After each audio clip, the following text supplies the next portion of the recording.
Welcome to the Thundrbro Hypertrophy for Functional Fitness Training Camp. I'm Dave Whitson, co-founder of Thundrbro. Let's get it on.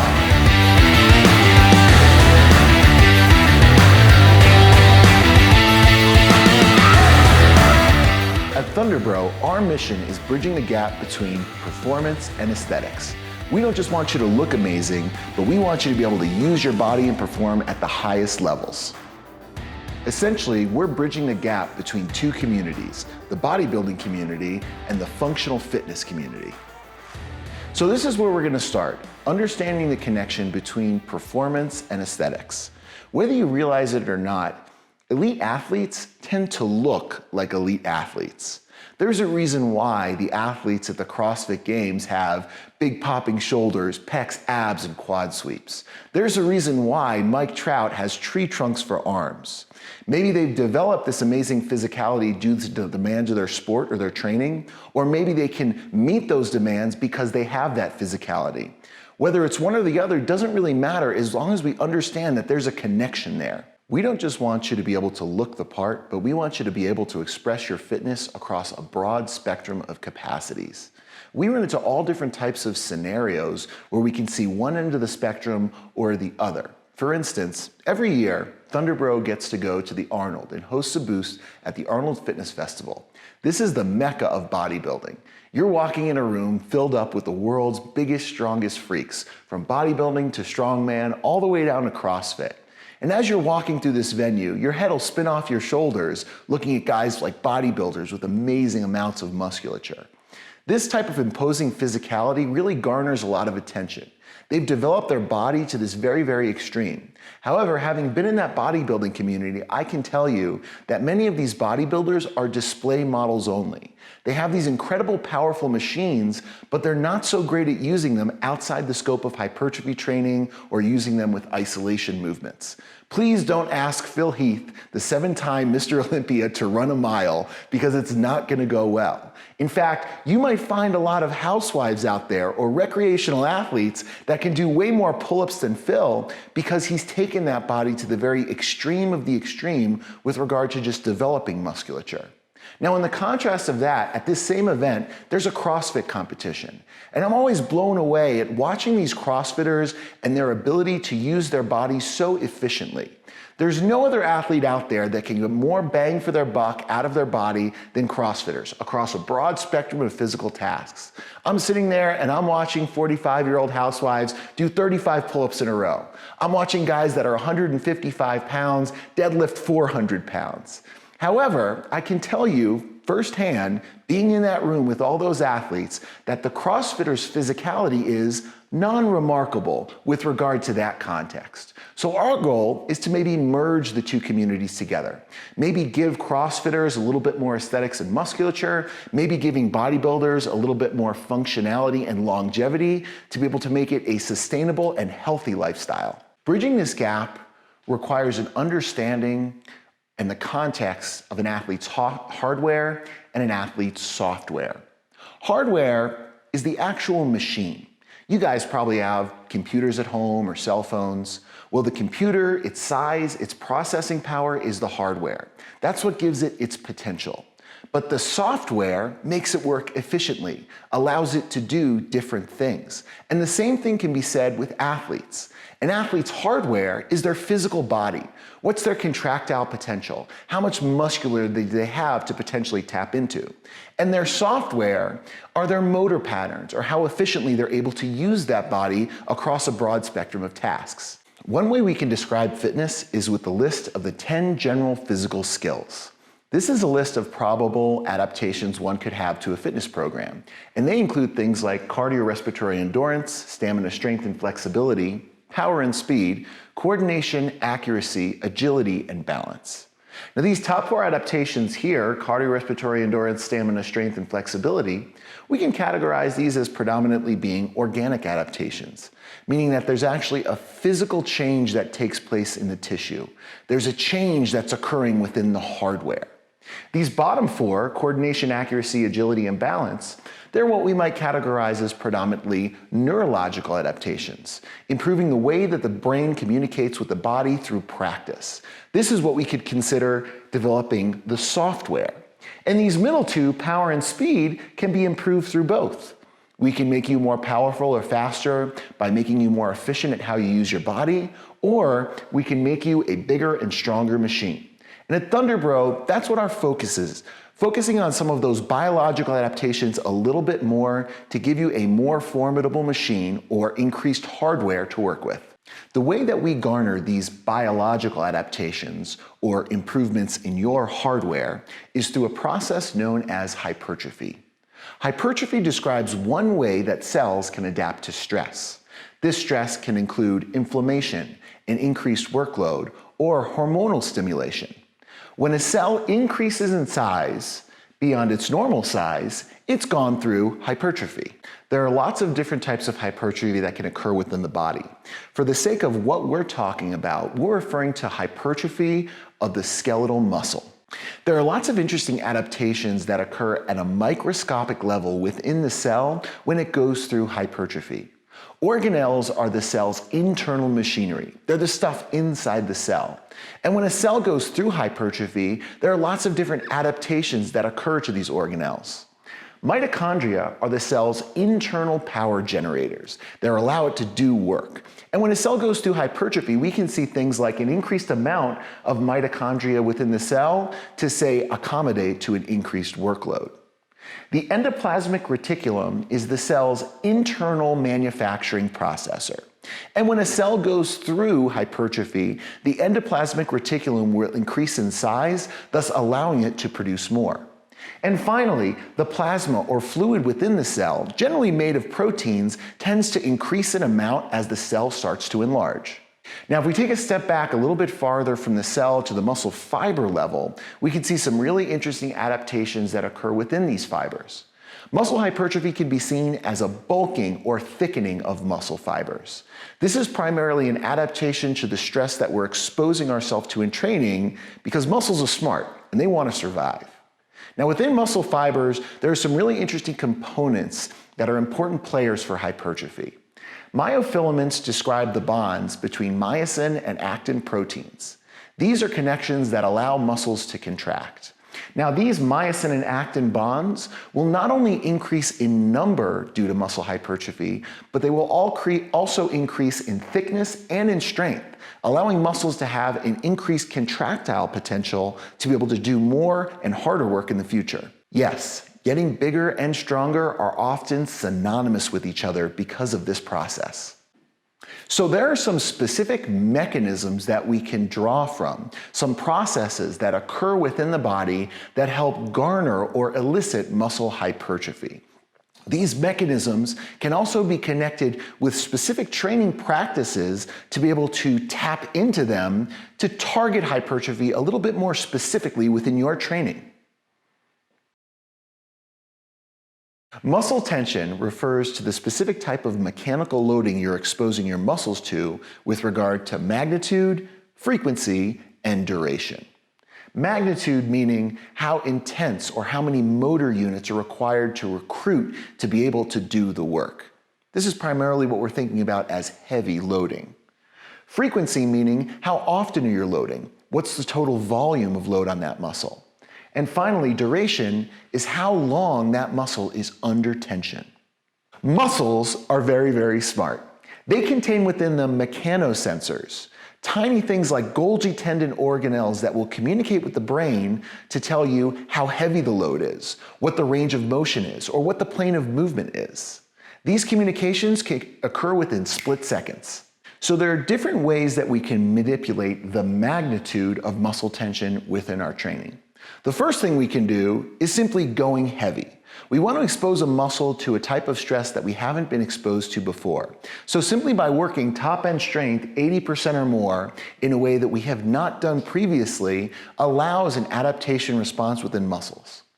Beyond just putting more weight on the bar and going heavier, there are different ways we can manipulate those mechanosensors within muscles to be able to get them to freak out a little bit. I know you guys may have heard the words muscle confusion before. I've heard Arnold say it, I've heard the P90X guy say it, and they're actually quite correct. By doing things a little bit differently, oftentimes this can be a catalyst to muscle adaptations and even growth. So, By playing with different types of resistance within our training, for instance, using things like dynamic resistance, where the resistance changes during the planes of motion by attaching bands or chains to bar. By doing things like overload eccentrics, where we lower more weight down than we can press up by maybe having somebody press down on the bar for us and then help it up through the concentric or positive ranges of motion. Or even using different types of things like isometrics that we have not been exposed to by, for instance, pairing or complexing dynamic movements with isometric movements, or just contracting and holding still. This is different types of mechanical tension that can help garner that adaptation response. And then finally, we can always play with different exercises. Exercise variety is key. You want to expose yourself to things that you haven't done. So do things with different grips, different stances, different bars, different planes and ranges of motion. Maybe if you normally do pull-ups with an overhand grip, you start flipping your hands over a little bit more by doing more chin-ups. Simply by doing that, that can be a huge catalyst to muscle growth because we haven't worked muscles in that way as frequently. By doing things like modifying the range of motion, for instance, doing heavy rack pulls instead of full deadlifts, we can achieve a different level of mechanical loading by modifying the range of motion. Or even looking at different planes of movement. If you normally do push-ups and bench press in a sagittal plane, simply by exposing yourself to something like an incline bench press or even a decline bench press can be enough to be able to elicit that hypertrophic response because it's different. And those mechanosensors are smart, they want to survive, and that adaptation usually occurs pretty dang quick. The next mechanism we're talking about here is the frequency of the muscle tension. This refers to the volume. So we can always manipulate the volume of loading, incrementally increasing the amount of reps or works that we're doing, kind of as a steady state, periodized type of thing, or incrementally increasing that work, causing the body to respond to those new stresses. We can look at the types of training splits that we're doing. Maybe if we normally train back or chest once a week, we could start training those things 2 times a week. That increased frequency can cause an adaptation. And then finally, just decreasing the rest between those body parts, being able to force it to try to heal and adapt a little bit quicker, maybe than it's even formally remodeled, can help get that adaptation response. Finally, the duration. The duration refers to the amount of time under tension that we're exposing muscles to. So by doing things a little bit differently, maybe not necessarily just for speed or load, but maybe keeping the muscle under tension by holding onto the bar longer, by introducing things like tempos, where we have longer eccentric negative portions of movement, or concentric positive portions of movement, or even isometrics can help keep the muscle under tension a little bit longer, a little bit more than it's used to be able to get that hypertrophic response. All of these training factors come within that category of muscle tension.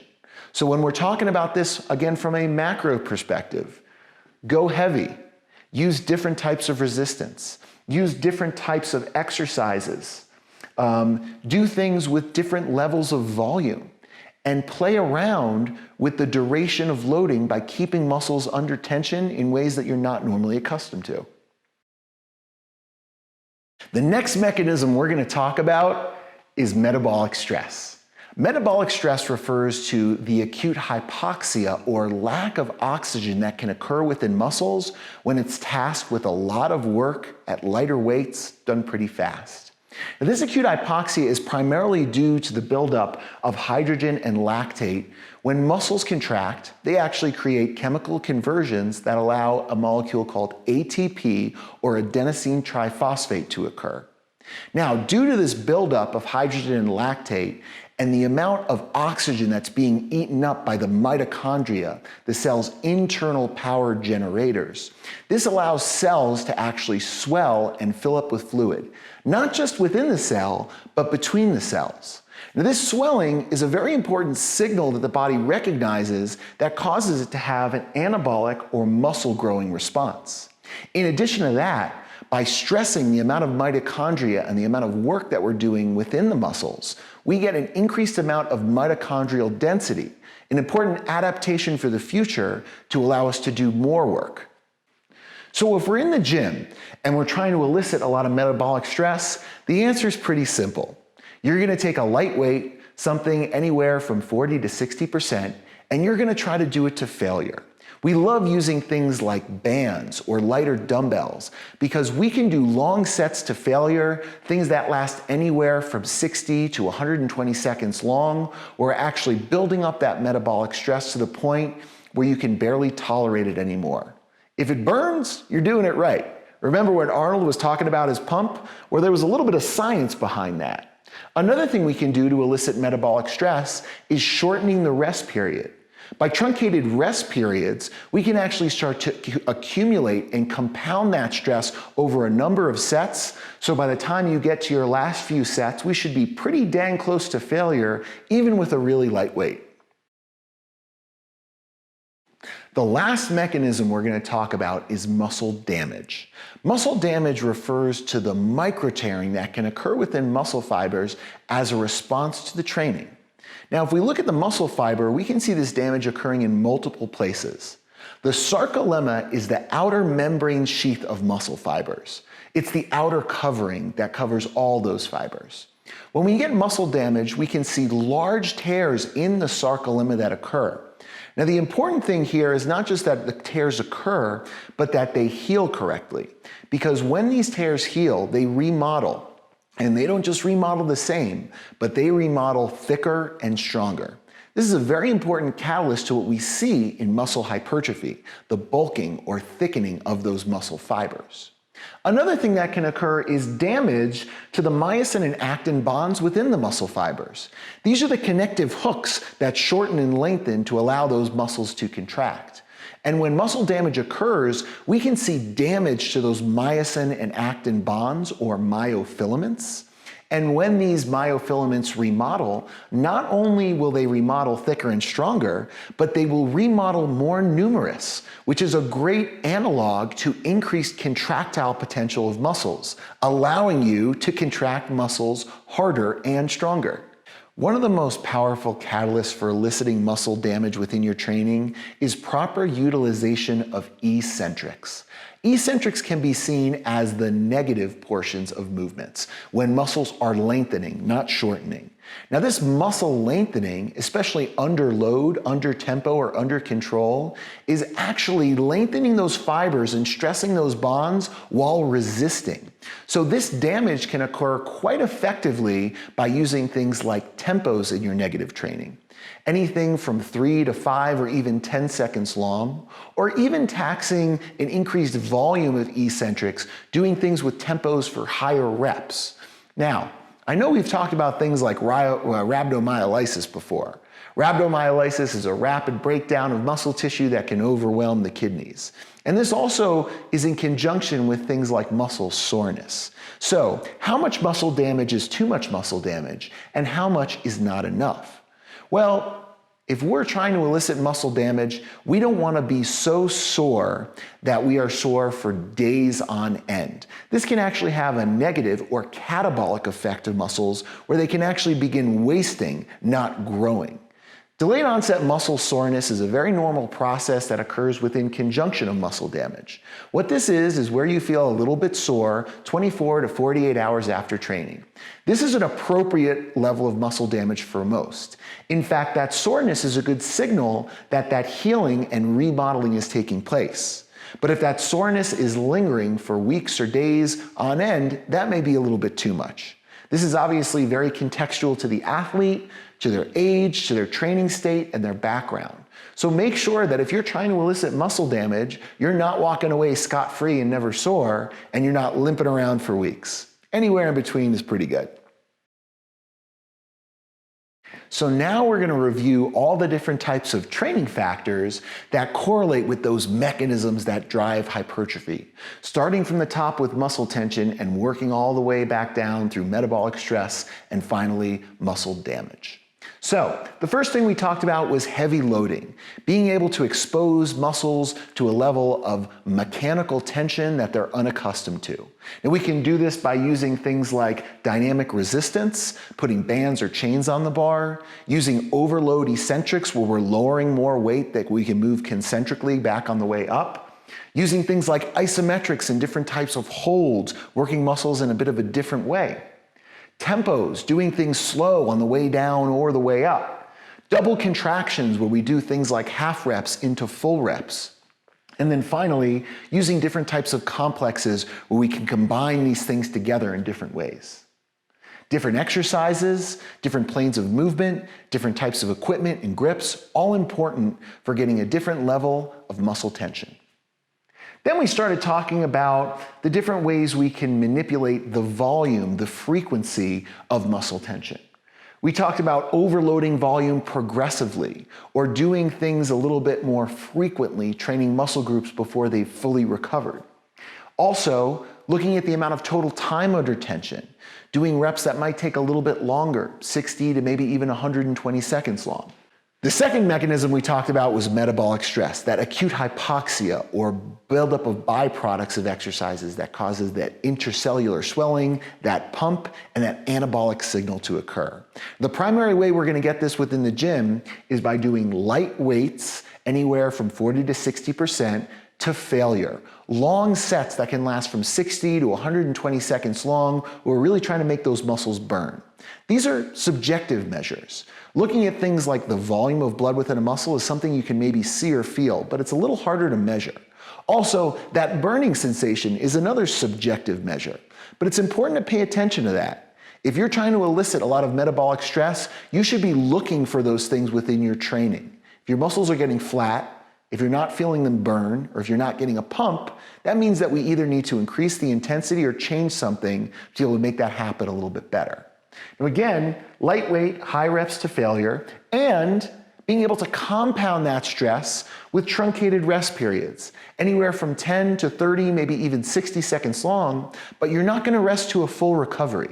You want that compounding effect to accumulate over the course of sets so that you're able to get to failure, even with a really light weight or a band. Finally, we talked about muscle damage, or the micro-tearing that can occur in muscle fibers as a response to the demands of our training. You know, a lot of these mechanisms occur within each other. Oftentimes when there's a lot of muscle tension, there's also a lot of muscle damage. Oftentimes when there's a lot of muscle damage, there's a lot of metabolic stress occurring as well.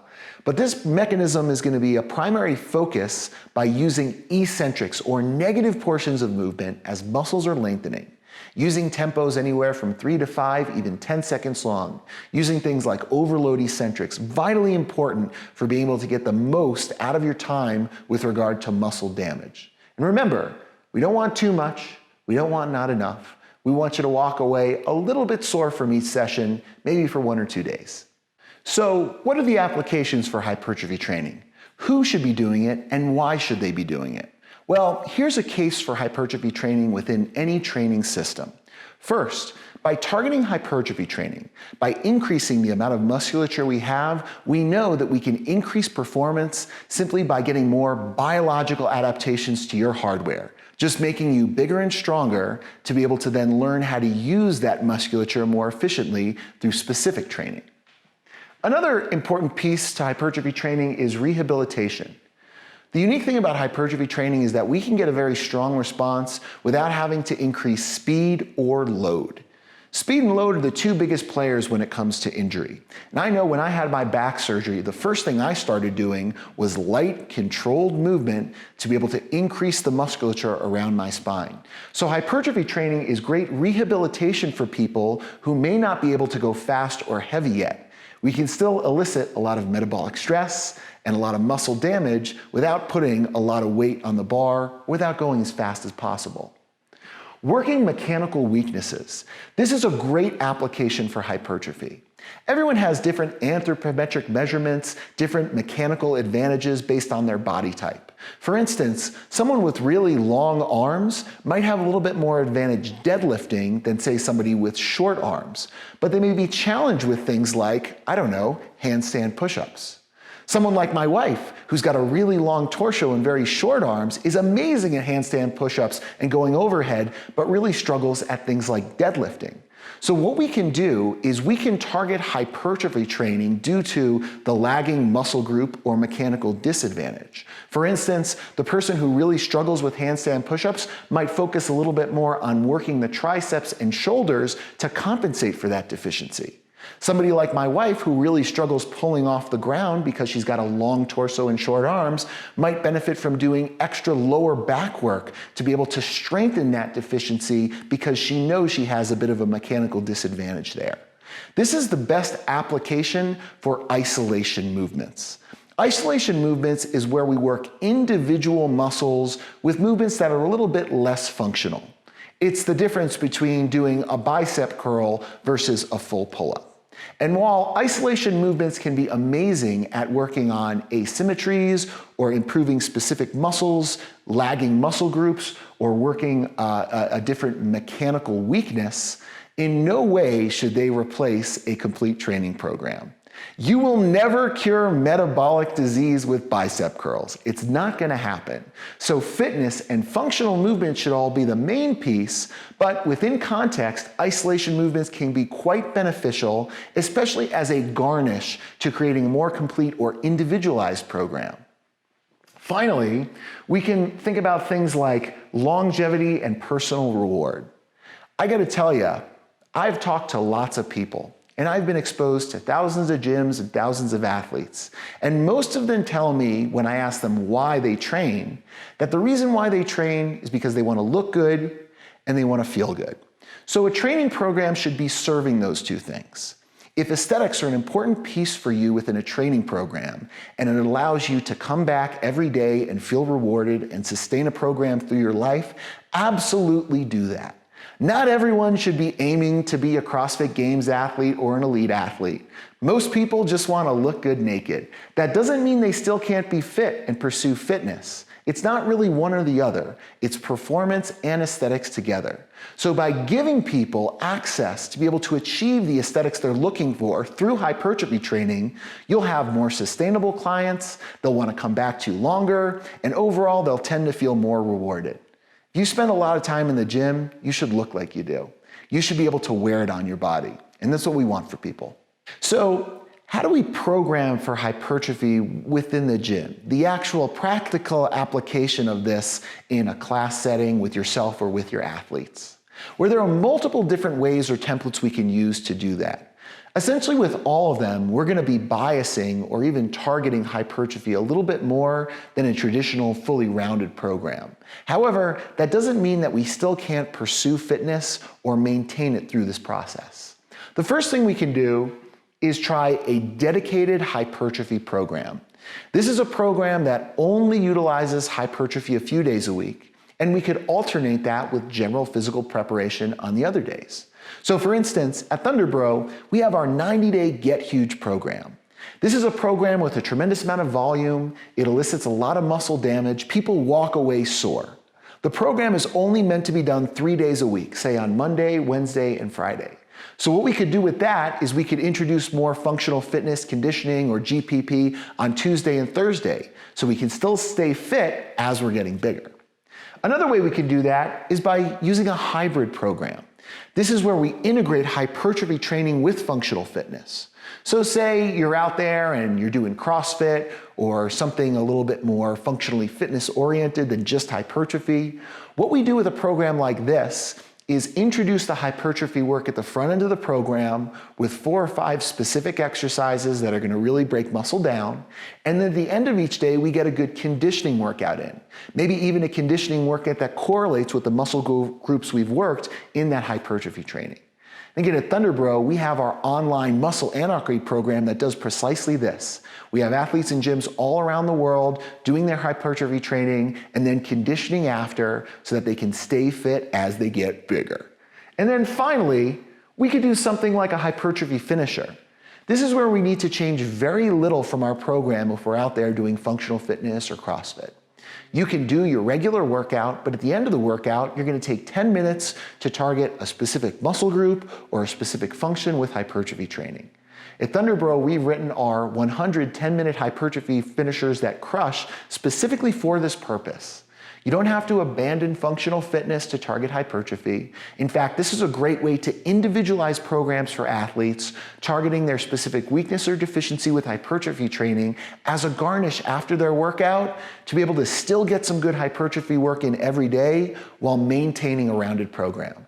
Either way, the idea here is to never abort fitness. Fitness is always the main thing. It's always the centerpiece. The garnish may be the hypertrophy training. And how you put that together is completely up to you. It's contextual based on what you're trying to achieve, how fast you want to achieve it, what your time and logistics allow you to do. But I can tell you, there are achievable ways for anybody to introduce hypertrophy training into their program while still staying very fit and while still pursuing fitness and performance. So just to review, guys, we started off the day by talking about how and why performance and aesthetics are linked together. Then we dove into the science of hypertrophy at the cellular and muscle fiber level. We discussed all the different mechanisms within the body that can help drive muscle hypertrophy. And then we looked at the training factors within the gym that correlate with those mechanisms. We discussed the different benefits and applications of hypertrophy for different athletes.